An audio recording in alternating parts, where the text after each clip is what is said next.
Hey there, Cassia. I don't know what I'm going to call this. I like keeping it real.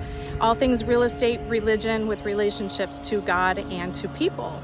And so the two things that I want to tie together with real estate and relationships today is boundaries. It's kind of like the hot word right now. I hear it quite a bit. And what I want to talk about is in real estate, there's this thing called adverse possession, because I sell real estate, and I was just at someone's house a couple weeks ago, and they're selling some land, and I wanted to talk to him and said, are you making sure that you're maintaining your property?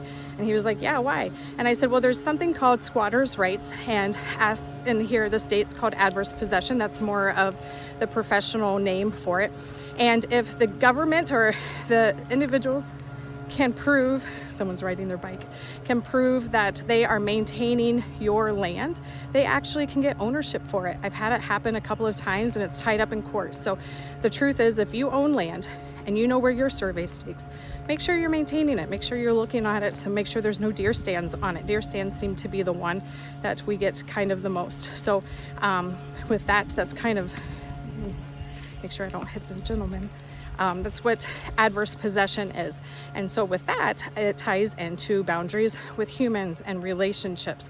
I didn't realize as I went into different seasons of life that I had to navigate different boundaries. And once I got married and started having kids, I was superwoman. I wanted to do it all. I wanted to prove to everybody how amazing I was.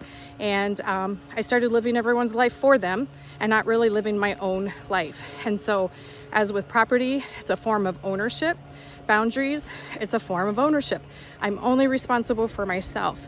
The difference is, you see stakes, right? In properties, you know where your property line is, you know where your fence is, but with emotions and relationships, it's not so clear. So I was like, how can I define what a boundary is for me?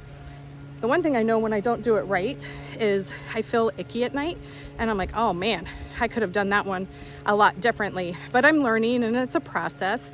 But if I ask myself, is this mine to own? Am I doing it for my life, or am I doing it for somebody else's life? It's a good question that I can actually see. I have to see things, right? Like sometimes my emotions, I don't trust them because I live in guilt a lot, like, oh, that wasn't very nice, or I could have done more, or I could have been better. Well, that's not how boundaries work and it's just not how it works in life. So I hope that you can kind of see that analogy. That's my house if y'all want to see it. There it is. I'm walking around my cul-de-sac today. But hopefully you can understand that boundaries. If you own land, make sure you're going out there and maintaining it, making sure that nobody is out there mowing it, or like I said, putting a deer stand on it, because it won't be yours forever. Same thing, I guess, kind of goes with your heart, right? Like if you don't own up to your own emotions and keep your bobber or keep yourself in your side of the lane, and you start doing your life for everyone else, eventually you don't own your life either. They do. So hopefully this was useful.